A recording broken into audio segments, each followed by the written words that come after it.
ఈరోజు ఆంధ్ర రాష్ట్రంలో అభివృద్ధి సంక్షేమం అన్నది పూర్తిగా పక్కకు పోయి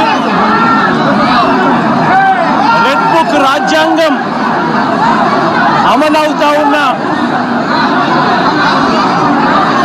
నిదర్శనము ఈరోజు నా పక్కనే ఉన్న వెంకటేశ్వరన్న కొడుకు నాగమల్లేశ్వరరావు ఈ గ్రామానికి ఉప సర్పంచ్. ఈరోజు ఎలాంటి దారుణమైన పరిస్థితుల్లో ఈరోజు అన్న ఇక్కడ నిల్చొని ఉన్నాడు, ఎలాంటి దారుణమైన పరిస్థితులు రాష్ట్రంలో ఉన్నాయి అన్నదానికి నిదర్శనం ఈ రోజున ఈ కార్యక్రమం. సత్తెనపల్లి మండలం రెంటపాళ్ళు అనే గ్రామం, కోర్లకుంట వెంకటేశ్వర్ల అన్న నా పక్కనే ఉన్న అన్న ఈ గ్రామంలో ఆ పార్టీకి సంబంధించిన నాయకుడు. తన కొడుకు నాగమల్లేశ్వరరావు ఈ గ్రామానికి ఉప సర్పంచ్.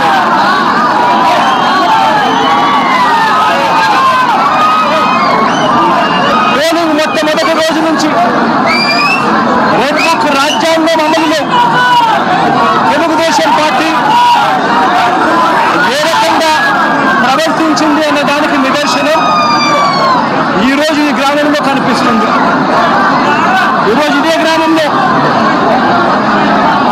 పోలింగ్ సమయంలో పోలింగ్కు ముందు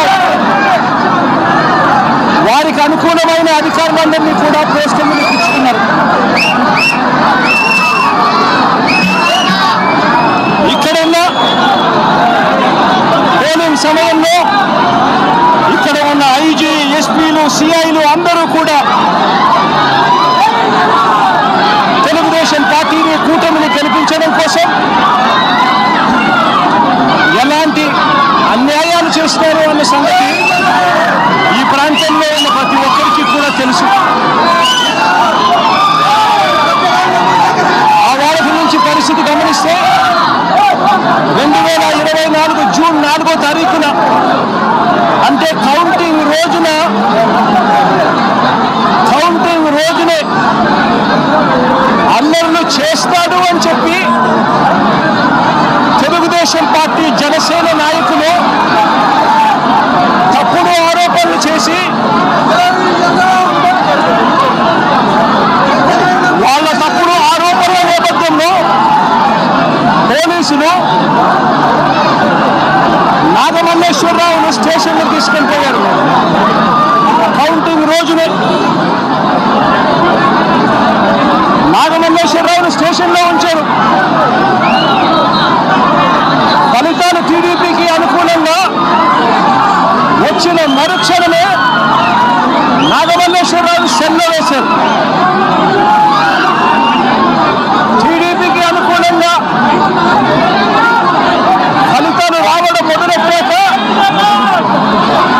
ఈ గ్రామంలో నాగమల్లేశ్వరరావు ఇంటిపై అంటే వెంకటేశ్వర ఇంటిపై తెలుగుదేశం, జనసేన కార్యకర్తలు రాళ్లు విసిరారు. నాగమల్లేశ్వరరావును స్టేషన్లో ఉంచారు. నాగమల్లేశ్వరరావును ఊర్లోకి వెళ్ళడానికి వీల్లేదు అని, ఊరు విడిచిపెట్టి పోవాలి అని, లేకపోతే రౌడీ షీట్ ఓపెన్ చేస్తామని సాక్షాత్తు సిఐ రాజేషే చెప్పాడు.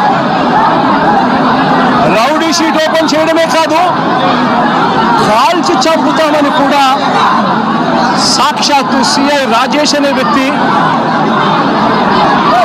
బెదిరించడం కూడా జరిగింది. ఆశ్చర్యం ఏమిటంటే జూన్ 4వ తారీఖు కౌంటింగ్ మొదలైతే జూన్ 5వ తారీఖు రాత్రి దాకా నాగమల్లేశ్వరరావు స్టేషన్